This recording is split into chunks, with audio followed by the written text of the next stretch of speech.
I want to make a claim that we have to completely reframe the conversation that we're having about Israel. That it's not a denominationalist true of conservative Jews, it's true of Reform Jews, Reconstructionist Jews, Orthodox Jews, confused Jews.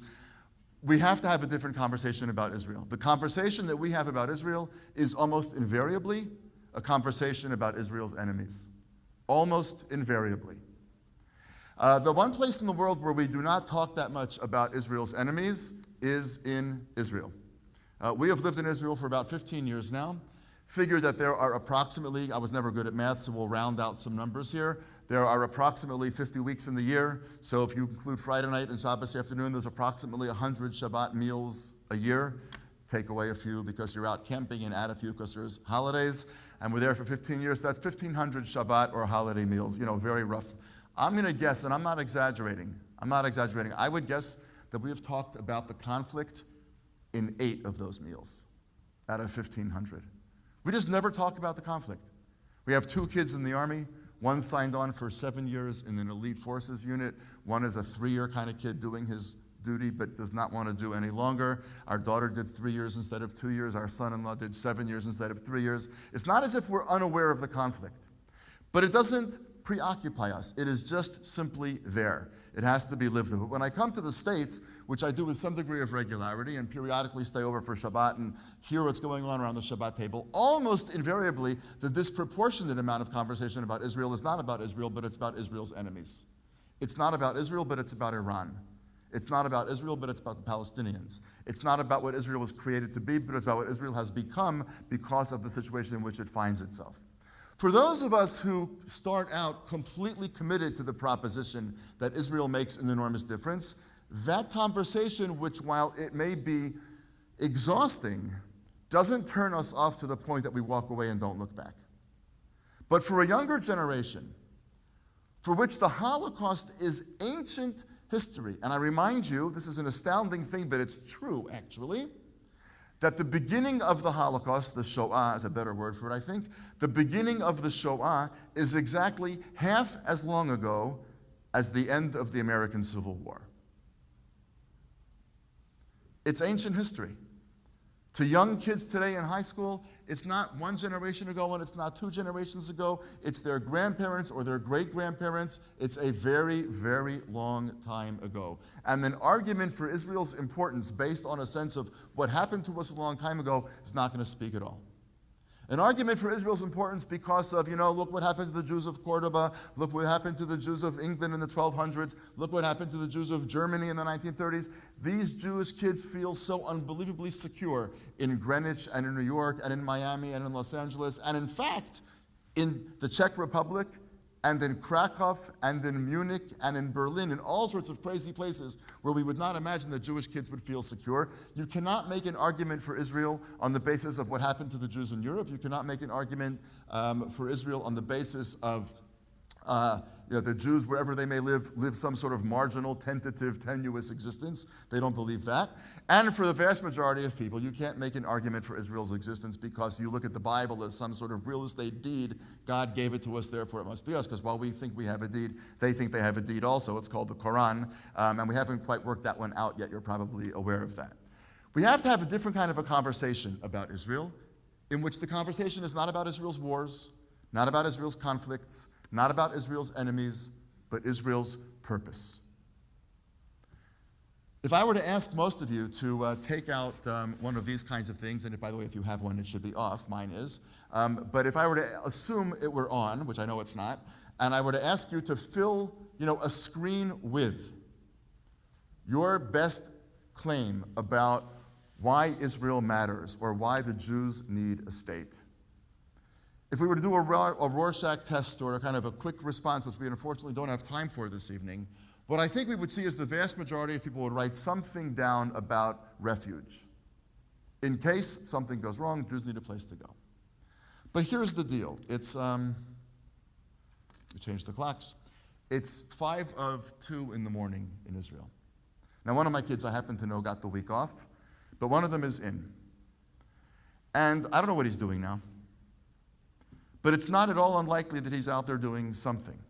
And even if he isn't, there are tens of thousands of kids who are. And they're in the air, We saw the horrible price of that again this week because things go wrong. They're on land. They're on the sea. They are under the sea. And they're not only in Israel and in Gaza and in Lebanon and actually in Syria and actually in Egypt, but they're in Yemen and they're in the Sudan. Remember the attack a few months ago when Israel took out a weapons factory and then all the lights went off in the Sudan? What do you think, we did it by remote control? No, somebody was there doing that.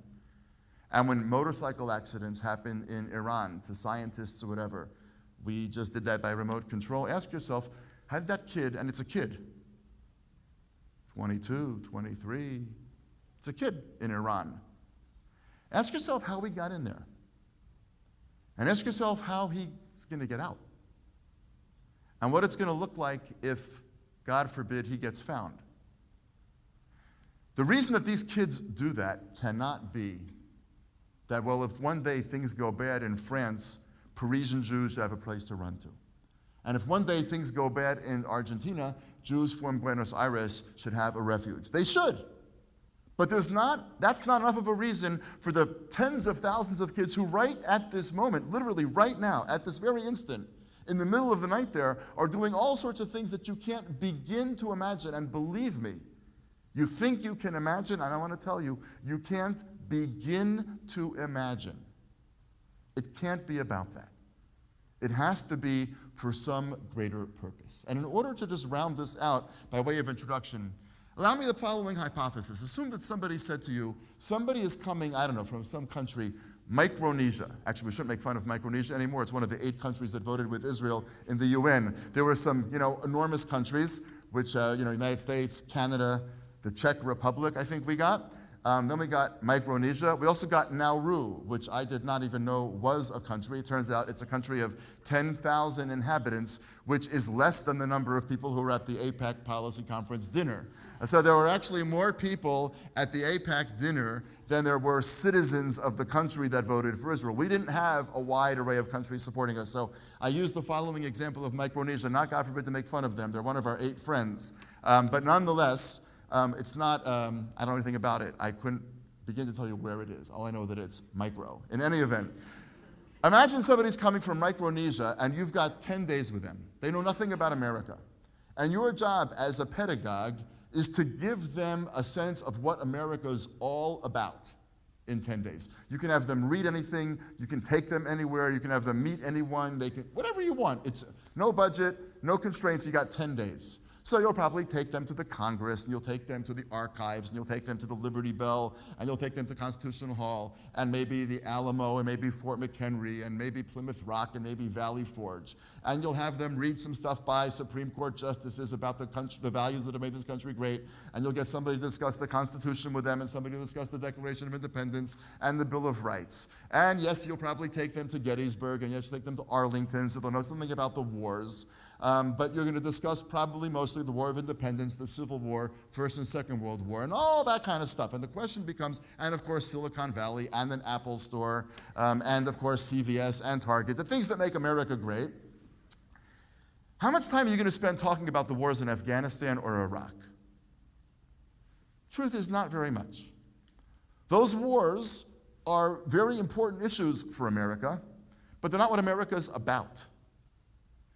And while it is not fair to make the exact analogous claim about Israel, I want to go out on a limb unfairly and unjustifiably and make something like an analogous claim. And make the claim that when you and I think even about Israel's history, somebody would say to you, tell me the major events in Israel's history. You're going to say 48, 56, 67, 73, First Intifada, Second Intifada, First Lebanon War, Second Lebanon War, Pillar of Defense, Iron, whatever, Cast-Lead, Pillar of Defense. You're going to do it in terms of wars. That's the way we've been taught to think about Israel, and it's extraordinarily problematic because it says nothing about what Israel's really about. Nothing about why we need it, why we want it, why it's changed everything. That's the conversation, it seems to me, that has to begin to change. And what I'd like to do tonight is to actually put out a double-sided thesis about that. I want to say something about what Israel does for the Jewish people, and then I want to say something about what Israel does for the world. Because they're both important. We have, as Jews, a sense that we are actually supposed to be in the world to say something. At the beginning of the book of Genesis, in chapter 12, 13, and so forth, God says to Abraham, go to the land that I will show you, etc., etc. All the nations of the world will be blessed by virtue of the fact that you're here. You're here to actually be a blessing. By how? Being smarter? I don't think so. By being more moral? I don't think so. By being more polite online? I really don't think so. In other words, what's the nature of what we're supposed to do in the world? What I want to suggest is that Jews, like other peoples, are supposed to have something to say.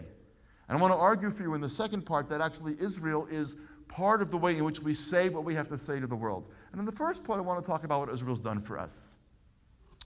In order to focus on what Israel's done for us, this is the first of the two parts in case you're just beginning to fade out on me here. Imagine that we were now in January 1946.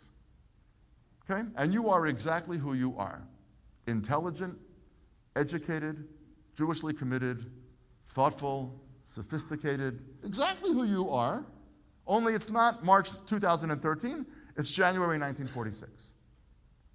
And somebody says to you from your perch, whether it's in Manhattan or in Greenwich, and in January 1946, it would more likely have been Manhattan than Greenwich, but okay, northern migratory patterns being what they are. Tell me about the future of the Jews. 1946.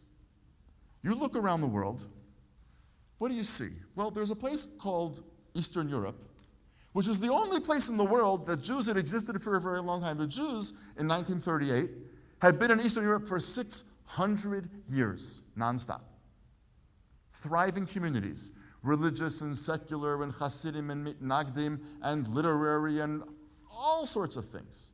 You go to the Warsaw cemetery and you begin to see the richness of what Jewish life was there. The Zionist leaders, the literary leaders, the plain people, the rabbis, the intellectuals, the journalists. It was an unbelievable community.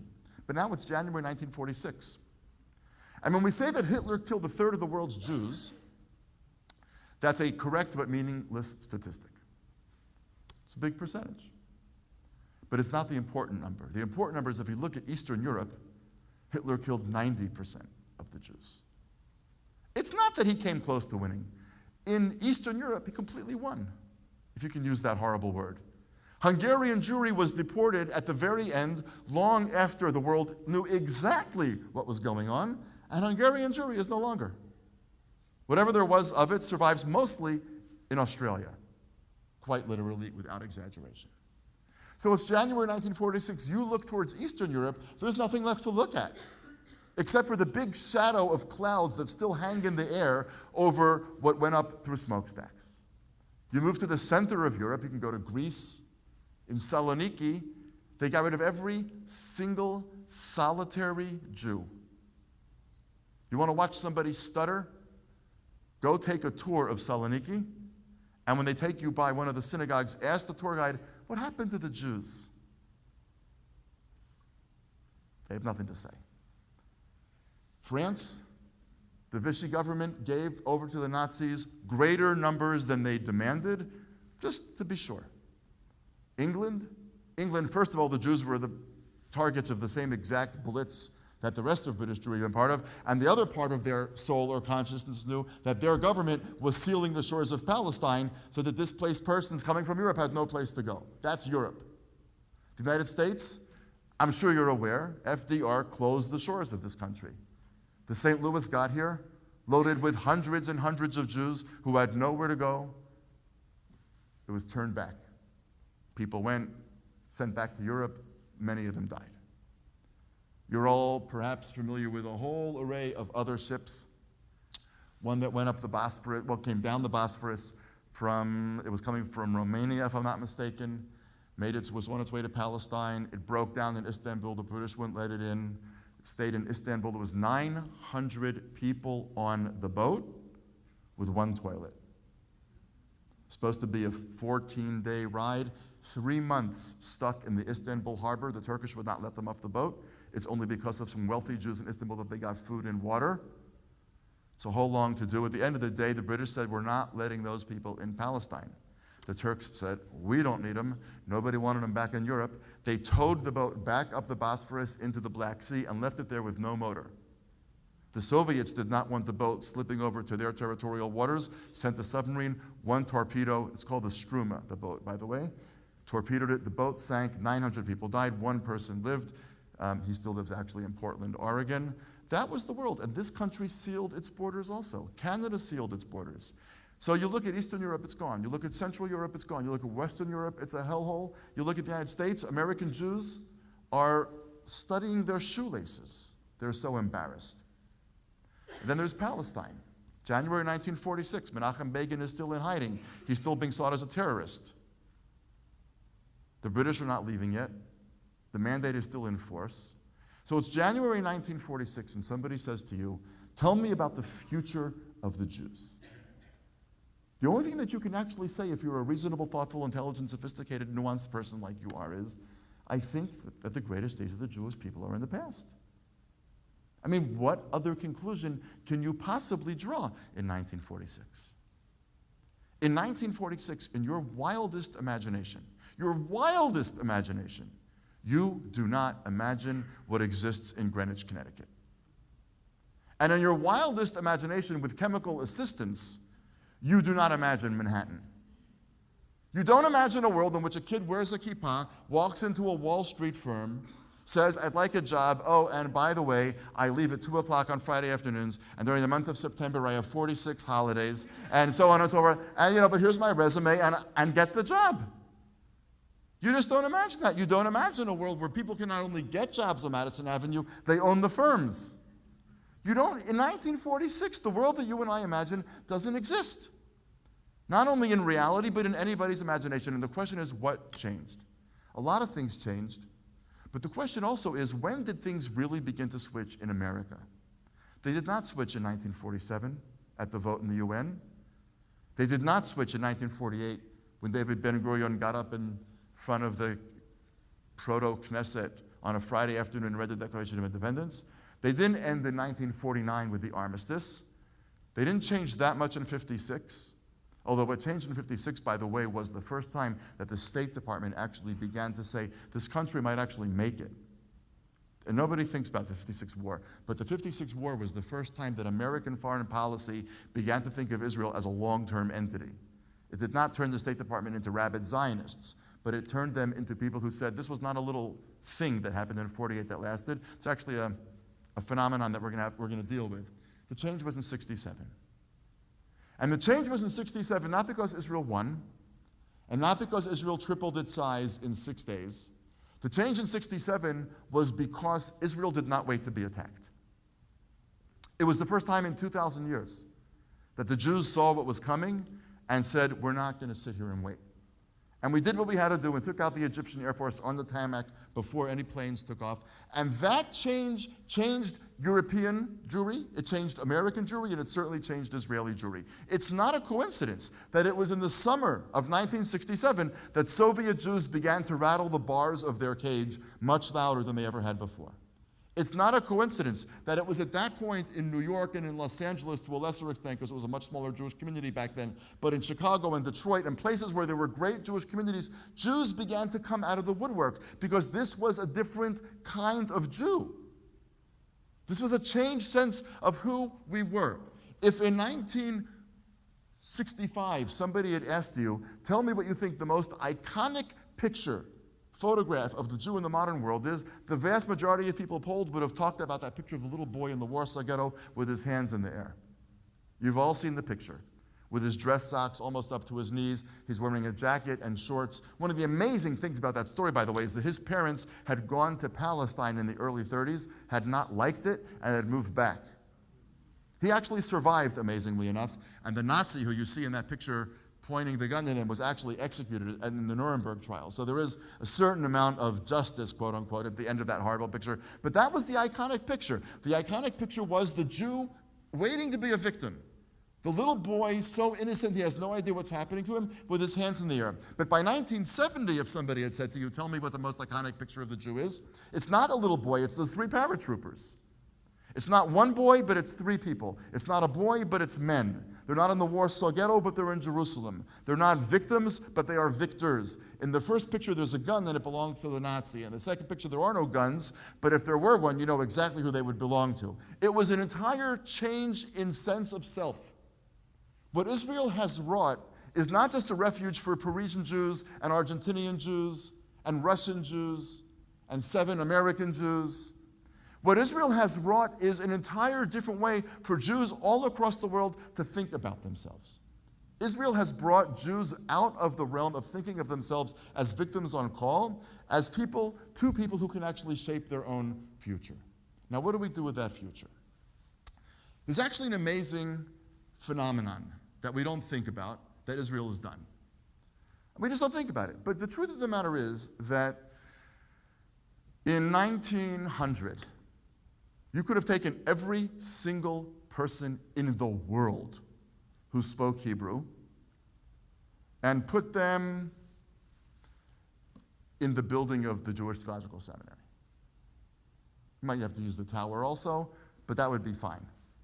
Certainly in 1850, 150 years ago, you could have taken every single person in the world who spoke Hebrew and put them all in one building.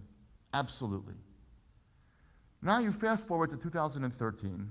There are 7 million, 8 million people in the state of Israel alone who speak Hebrew.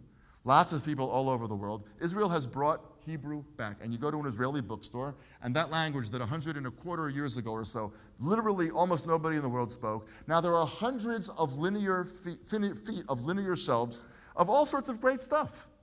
Shai Agnon and David Broza in CDs, and you name Israeli authors, and there's cookbooks, and there's travel books, and there's Shakespeare translated into Hebrew, and there's Hegel translated into Hebrew, and yes, I am sorry to say, there is 50 Shades of Grey translated into Hebrew. I'm not sure that Ben Yehuda would be very happy about that, but what are you going to do? Israelis have to read stuff on planes also. It's an entire culture come back to life. We have brought back a sense that we are not victims. There are no peoples that are really genuine people without their own language, and it is only Zionism that brought Hebrew back. Until the war, it was Yiddish. A few hundred years before that, it was Ladino. Why Hebrew, by the way? I mean, think about it. The one thing that German Jews, French Jews, Russian Jews, Moroccan Jews, Yemenite Jews, Iraqi Jews, and all those other Jews who came to converge on Palestine back then had in common was that they didn't speak Hebrew. That's the only thing they had in common. Some of them spoke French, some of them spoke German, some of them spoke Russian, a lot of them spoke Yiddish, many of them spoke Arabic. They didn't speak Hebrew.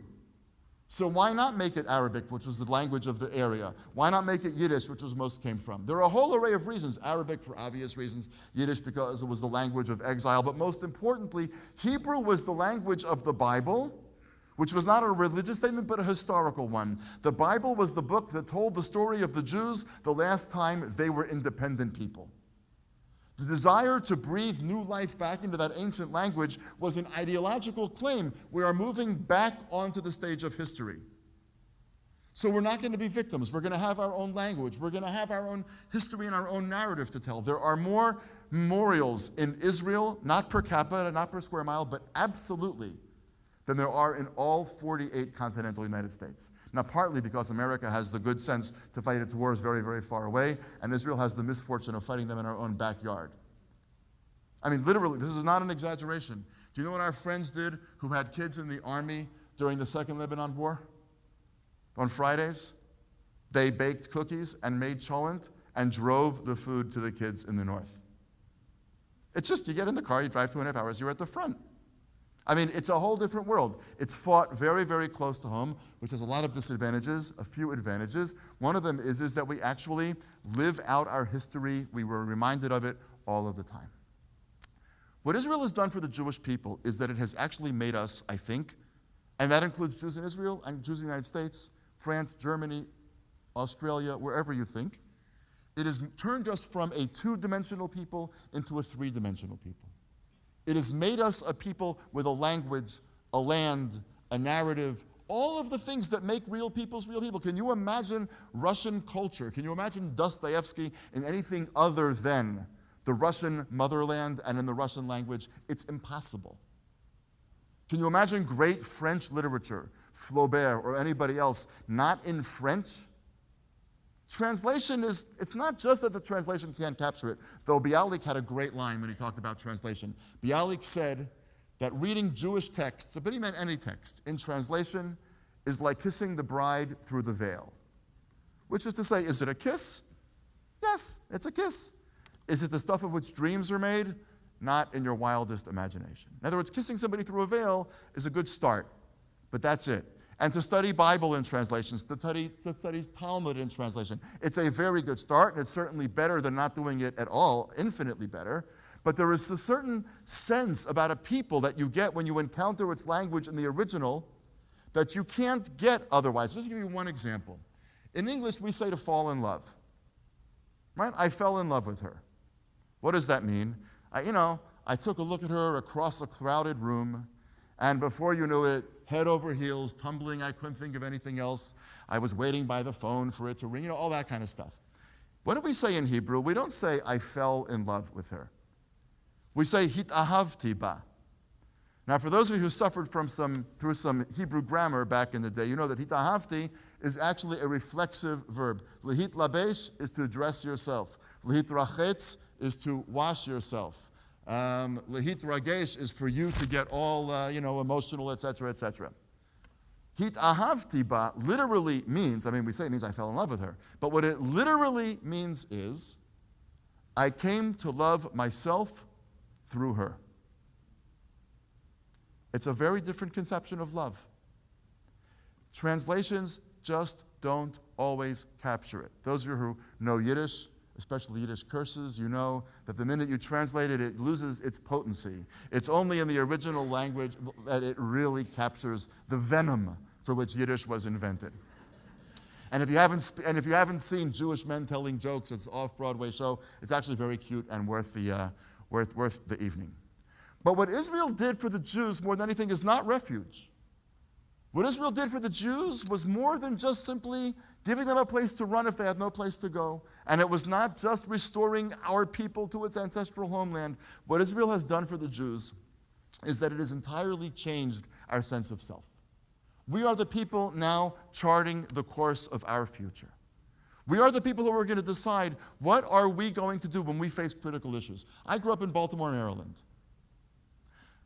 I voted first in Maryland, and then in New York, and then in California. But wherever I voted, I may have voted on certain issues because of what Jewish tradition taught me was right. But I never expected the California State Assembly to vote in a certain way because the Mishnah said to do X. I didn't really have that great aspiration about California and the Mishnah. But in Israel, I'll give you just two cases. When the Sudanese refugees were coming across the border, first by the tens, and then the hundreds, and then the thousands, there's a big debate in Israel what to do. And you would have these talk shows on the radio. Actually, in Israel, they're more shout shows, but they're as close as we get to your talk shows. And somebody would call up and say, what are you talking about? We have to have a Jewish majority here because we have to have a democracy and a Jewish state. These people are coming from a country technically at war with Israel. Why Sudan is at war with Israel when it doesn't even share a border with Israel is not entirely clear, but it's the thing to do in that region. You just declare war on Israel, like all the kids in high school are wearing a certain kind of this or a certain kind of that. In that region, everybody's declaring war on Israel, so you declare war on Israel too. It's how you get with the in crowd. So Sudanese refugees are actually coming from a country at war with Israel. They are Muslim. They are unemployable because they don't speak the language. Most of them have no skills. They're destitute. Most of them are looking for a better life. They're not actually fleeing genocide, believe it or not. Some of them are, most of them are not. Just like, by the way, people come from the South in the United States. Most of them just want a better life. Very few are actually fleeing genuine genocide. Thank God, actually. And somebody would say, therefore, we have to worry about the Jewishness of this country. And then somebody else will call up and say, what are you talking about? The Torah says, Lo toneh et hager, ki ger hayita beretz Mitzrayim. You can't oppress the stranger because you were a stranger in the land of Egypt. Where did we come from? Where are they coming from? You can't stop this flow. That's what it means to be a Jewish state. Now, how it played out is another issue altogether, but Jews had a sense that who we are and what our tradition says ought to have impact on what we do. It's true of the whole array of other kinds of issues, which we don't have time to get into tonight. The other example that I wanted to give was Gilad Shalit and the debates that Israel had, but we're going to save some time and move on. But to put it relatively succinctly, what Israel has done is not to give the Jewish people refuge. And as long as we think about Israel being a refuge at war, it is simply a way of thinking about the Jewish state which is going to have no resonance for a younger Jewish generation. They don't want to hear about war.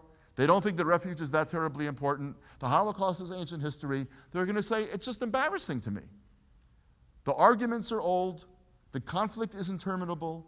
The cost to what Israel does and makes me feel as a Jew is embarrassing. I don't want any part of it. But if we were to say what it is that Jean-Jacques Rousseau actually said, Jean-Jacques Rousseau, who said in 1762, which is before this country is created, it is more than a century and a quarter before Theodor Herzl establishes political Zionism in Basel at the First Zionist Congress. In 1762, Jean-Jacques Rousseau, writing in Emile, says, I do not believe that I will ever know what it is that the Jews have to say until they have a country of their own. That's what Israel has to become in our minds. Israel has to become the place where, because it is a plurality of Jews, and it's the only country in the world that has that, and because it's a Jewish country explicitly committed to being a Jewish state, with all of the complexity that that inevitably entails, and we'll talk about that tonight a little bit, and I hope you'll ask about it as well, because it is fundamentally a country of the Jews, by the Jews, and for the Jews, with lots of other non-Jewish people mixed in, to be sure. It is a place where Jewish values, Jewish goals, Jewish ideas, Jewish substance is supposed to be the stuff of which the center square is made. The circle of discourse is supposed to be about Jewish things, and by the way, it happens. Just want to remind those of you who have not ever done it yet, when you get home, to Google Ruth Calderon, C-A-L-D-E-R-O-N. She's in Yair Lapid's party. She's a secular woman. Every new member of Knesset gives a little speech, and then has a little speech welcoming them. It's a little ritual that we do. And she actually taught a passage of Talmud. When a secular woman gets up in the Knesset and explains what she cares about in the Jewish state and says, it's about the Jewish people returning to their sources, you know that what the Israeli Declaration of Independence says about it being a place where the Jewish tradition comes to life, essentially is what that first paragraph's all about, is really coming to be. Now the question is, though, why should the rest of the world care? Okay, so Israel has actually enabled us to restore our language. Israel has enabled us not to be victims on call anymore. Israel's a place where we can actually say that what we do on our borders and how we trade back for our sons and how we manage our jails and how we do health care. By the way, not a single Israeli citizen doesn't have health care. Not one. Just doesn't happen. You get citizenship, you get health care. It's like, you go to the hotel, you get the shampoo. It comes with it. You don't order it, you can't get a better deal. If you don't want the shampoo, it's just what you get. We don't understand in Israel what it would mean to make somebody a citizen of your country and to think that they don't deserve prenatal care, or they don't deserve, God forbid, a heart transplant if they need one, or anything between those two things. Just a whole different take. So it's a place where Jewish values actually get played out. That's why it should matter to us in large measure, because we're not victims, because our language has been restored, because our history has been made ever present. I remember, by the way, back in the days when our kids were much younger and they still consented to go on family vacations with us. Nowadays parents have it well. They just plug the kids into something, an iPad, an iPhone, an iThis or an iThat, and the kids sit in the back seat, talk to no one, see nothing. So you could have actually left them at home for the same exact thing, but you get to say, we went on family vacation. In our day, it was still horrible because there weren't really enough headphones going around yet, and so they actually fought in the back seat. And so when they weren't fighting, they were actually plugged into very primitive little boxes, and it was one or the other. And I remember driving up the Jordan River Valley, and they were, at this moment, they actually were like, and then finally I said, I don't know why we took them here. We could have just been at home in Jerusalem. I could be getting work done. And I yelled in the back, you guys want to look out the window a little bit? And they finally pulled out the earphones. And my middle son, the one who's now in the army, one of the ones, actually looked outside and saw a sign looking left towards Gilgal. He said, Gilgal, is that the same Gilgal that I just read about in Bible class in school? And I said, yeah, you idiot. I said, yes, sweetie, but yes, you moron. That's why we live here, because Plymouth Rock, as important as it is, and Valley Forge, as important as it is, our stories are at Gilgal. I mean, you think your ancestors rode across the frozen Delaware River with George Washington? They would have said, it's frozen. Right? We waited until the summer, then we went across in Gilgal.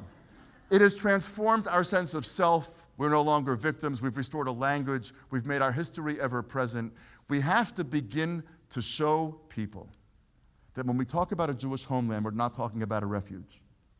When we talk about a Jewish homeland, we're not talking about a country only at war. When we talk about a Jewish homeland, we are talking about a people that becomes three-dimensional as opposed to two-dimensional. That's why we should care about it. But there's another side to the coin, which I want to do just relatively briefly. So why should the rest of the world care? And when you understand, I think, that the rest of the world has turned on Israel, by the way, not only because of a little dose of anti-Semitism, sometimes more than a little dose, not only because Israel's at war and the Palestinians are seen as the underdogs and the world cares about underdogs, and not only because of a whole array of other reasons, but because fundamentally the world thinks that the idea of Israel is a very bad idea. Why? Because at the end of the Second World War, the European community basically decided that the reason Europe had spent the First and the Second World War slaughtering itself was because of the nation state. If only there were no nation states, we would have moved beyond it. So the first step was, of course, the United Nations. Second step was the European Union. The third step was, well, the European Union is falling apart because people don't want to bail out Greece and Ireland and Spain, so we'll give the Nobel Peace Prize to the European Union. In other words, anything to move us from sliding back into the nation state. As the Second World War ends, the international community is saying enough of the nation state, and as the Second World War ends, the Jews are saying what we desperately need now more than ever before is a nation state. Back after this message.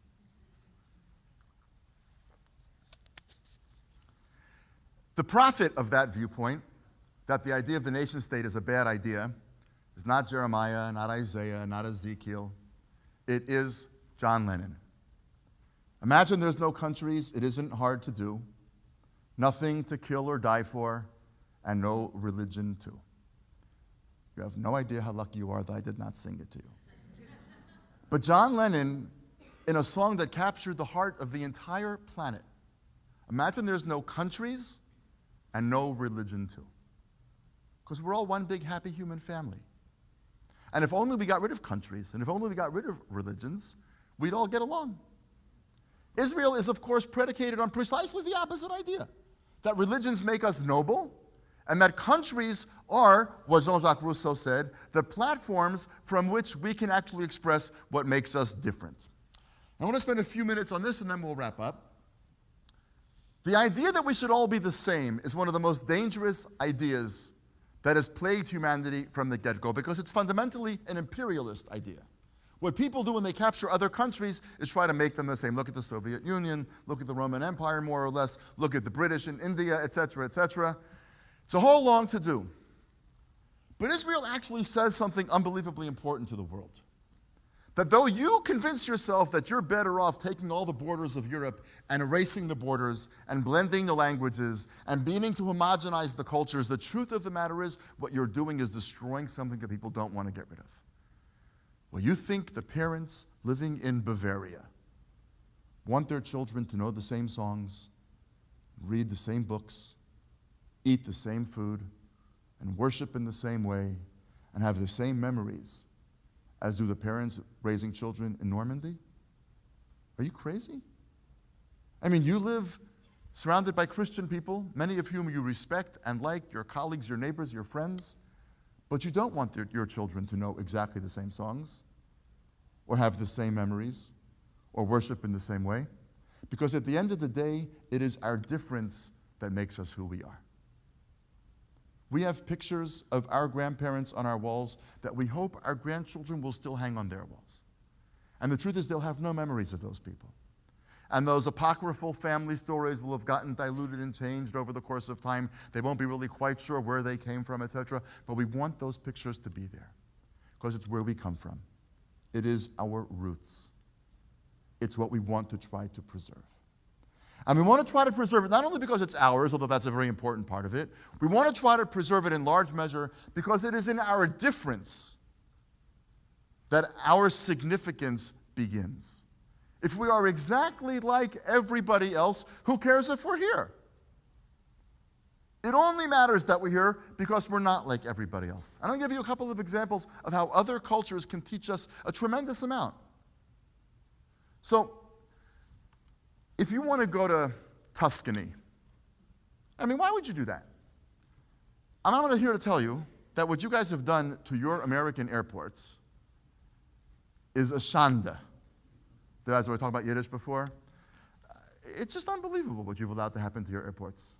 People yell at you about your laptop, and now you can take a knife on, but not your laptop. That makes a lot of sense, right? You can't take your water, but you can take a knife. You got to take off your shoes, but only if you're 70 whatever and younger. If you're over 77, then you can't blow up a plane, so you can leave your shoes on and take your laptop. Okay, fine, whatever. Why would you possibly go to Tuscany? Why not download pictures of Tuscany from the internet and put them on your 60-inch plasma screen? And go to iTunes and download the Italian music. And call up the local bakery and order some Italian bread. Call the local wine store, get some good Italian red wine. Sit in the comfort of your own home, do all of this stuff pumped into the family room, the media room, the whatever room you call it, and do Tuscany and not see one single TSA agent. You know why? Because if you do that, you're not going to know what people look like when they come out of church. Do they look preoccupied or do they look happy? You're not going to know when they go to dinner at 10 o'clock at night, do they take their children with them or do they not take their children with them? Maybe if you're driving along the roads in Tuscany, we were just in Jordan not that long ago, we're driving along the road from Aqaba towards Amman, side of the road, a little funeral. I'd never seen a Jordanian funeral. It's very different from an Israeli funeral. There's no women, just a whole different thing. You'll learn a lot about a culture from little snapshots. You'll pick up none of that. And you won't, for example, on your plasma screen, know that in the middle of every little Tuscan village, there's a piazza, a little courtyard, a plaza. And on the side of the piazza is a cathedral. And then the larger stores and the smaller shops and the larger houses and the smaller homes, and then it fades out into the hills till a couple of kilometers down the road, the same thing happens all over again. And what you learn is that for Tuscans, you don't build a city in which the church and the public square are not in the middle. That's what it means to live a communal life. They don't think that you build a city around CVS and Target. They think you do it around the cathedral and the piazza. We don't do that in America. We don't do it in Israel. In Israeli Arab village, they do it about mosques, but it's more than one mosque in a village. It's not one central area. It's a statement about what makes life worth living. After the Japanese tsunami, I remember looking at the same horrifying pictures that you looked at. I remember one unbelievably sad picture where people who had been destroyed by water were desperate for water. And that was the great irony. They'd been poisoned by water, houses had been washed away by water, their family members had been swept away by water, and they had nothing to drink. And they waited on this soccer field to be handed out little bottles of water just like this, which we take completely for granted. And they had painted a gigantic red line back and forth across the soccer field so more people could actually fit on the field and wait in line. And I looked at this red line, this aerial photograph, probably taken from a helicopter, I don't really know, and all these people waiting patiently online. And I thought to myself, try that at the Ramat Gan Stadium. Right? And at first I had the same reaction as you, like, oh my God, look at them waiting online. Imagine these Israelis. And then I thought, why is that? Why is it that we couldn't wait online? Now, you're right, we wouldn't. What is it about us? What's happened to us that we can't wait anymore? That we're always worried that there's not going to be enough. That we're always afraid that somebody's going to get the better of us. Were we like that before the war? I don't know. But I know that I would have never thought about the Jewish people that way and asked myself that question if I hadn't seen the picture of those Japanese people. And I never asked myself, what's the best way to build a modern Jewish city? Should there be a city center like there is in a Tuscan village, or is that outdated? And when I go to visit a very good friend of mine who lives in Beit Safafa, which is an Arab village in the middle of Jerusalem because urban sprawl has actually now completely surrounded it, and I see the way that she treats her, used to be her grandparents, who've since passed away, and now her parents. The deference with which she treats her parents. She's a woman in her 30s, still living at home because she's not married. And I ask myself, do I treat my parents well enough now that they're getting on in years? We Jews have this way of thinking that, if only we rib our parents a little bit and, are a little bit edgy with them, we can get them to move faster. We can get them to remember better. We can get them to be a little bit more this or a little bit less that. They don't have that pretense. They're just old in Beit Safafa. And they treat them with real reverence. Now, do I want to treat my parents the way Muslim people treat their parents? No. It's not who I am. But can I learn something from those other cultures? I can learn something from those other cultures. The claim that Israel makes to the world is, we are the most prominent example of a nation state that actually says a particular culture is going to be at the heart of this nation state. There will be people who are not part of this culture living in it. They're going to be Muslims. And they're going to have every right to everything that every Jew has. And they're going to be Christians. And they're going to be Cherkessians. And they're going to be Baha'i. And they're going to be all sorts of different kinds of people. But we're not going to pretend that what we're about fundamentally is life, liberty, and the pursuit of happiness. We are in favor of life and liberty and the pursuit of happiness. But we are in the business of being a state because, among other things, we think we have something to say. We have something to say about the importance of difference.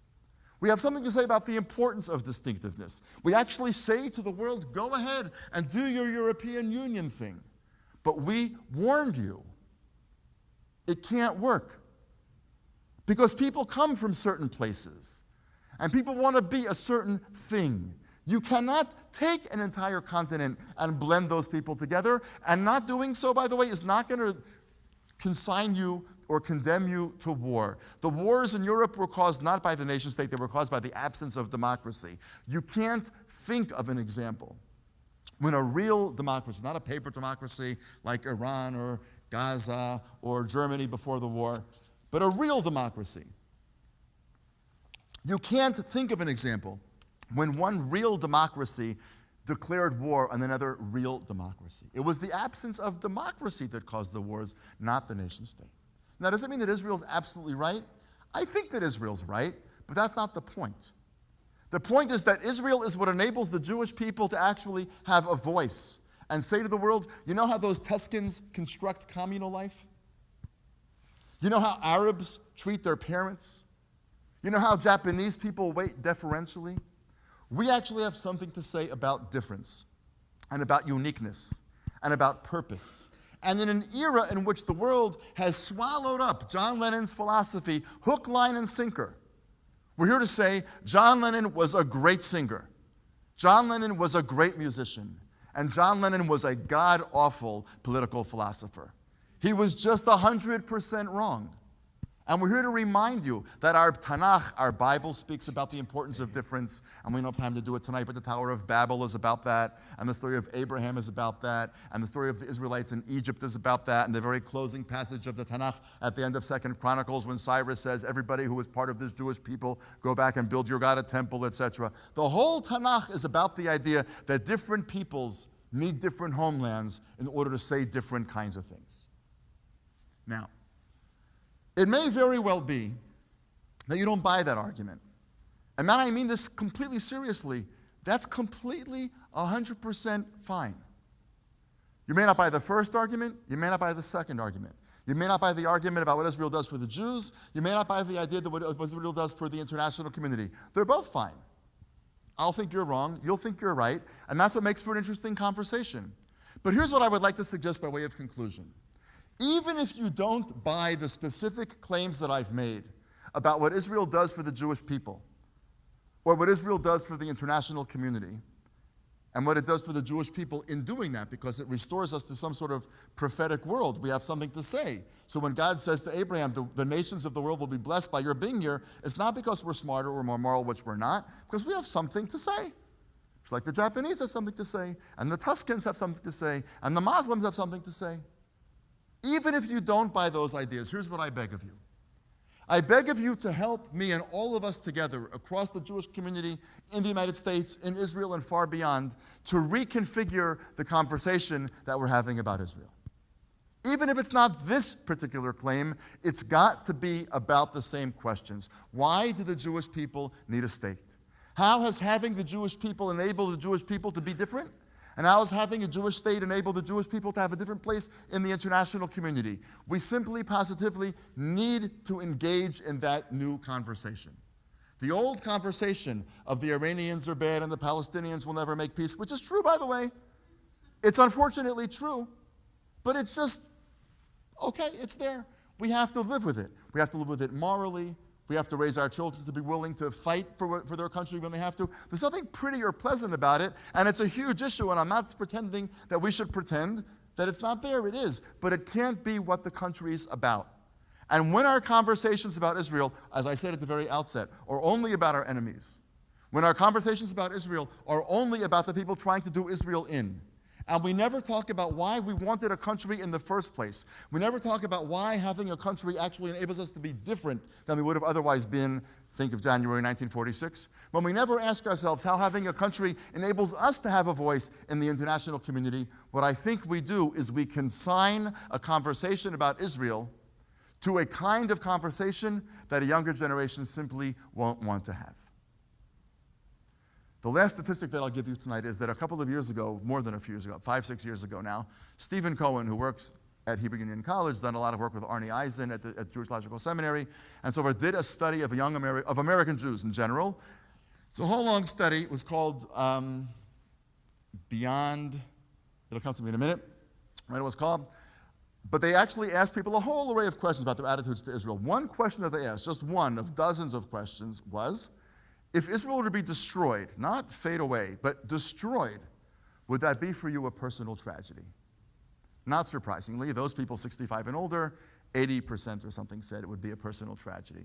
But equally not surprising, the younger you got, the less the percentage got. And unbelievably, when you got to ages 30 and below, 50% said that the destruction of Israel would not be for them a personal tragedy. Throw into that mix the fact that it did not include unmarried people or intermarried people. It's a whole long reason why. Beyond distancing, that was the name of the study. But throw into that fact that they didn't include intermarried people or non-married people, so they got a more, small c, conservative part of the spectrum. What you know is if they'd taken a genuinely random sampling, more than 50% of the Jewish people would have said the destruction of the Jewish state would not be for me a personal tragedy. We can't go there. It's the responsibility of most of us who represent more or less 1.5 generations in this room. Our responsibility has been until now to protect the state. And we've done that admirably. And we need to keep doing it in all sorts of ways which are not the subject of our conversation tonight. But I want to suggest to you that part of protecting the state is engendering a new kind of conversation in which the importance of Israel is not taken for granted, in which the Holocaust doesn't color the entire conversation, in which Israel's enemies are not the omnipresent reason for the country to exist, but we actually have to ask ourselves, what is it that the Jewish people has to say to itself and to the world, and what does having a state as a soapbox, as a stage, as a theater enable us to do in the world? Even if you reject completely the thesis that I've put out about what I think we can say, I hope you will agree with me that it is time for all of us to band together and to work together, to read and to write and to speak in new kinds of ways, to engender a new conversation which enables a young generation to get on board in understanding the critical nature of the Jewish state for the Jewish people, in the hopes that in having done that, as well as everything else we have done, we will be able to look back on our own lives and say that because of who we were and because of what we did, and because of the conversation that we began to engender in the first and second decades of the 21st century, we did everything that we could to guarantee and to ensure that the greatest days of the Jewish state, but also, therefore, the greatest days of the Jewish people, lay not in the past, but in a robust and glorious future still ahead. Thanks a lot.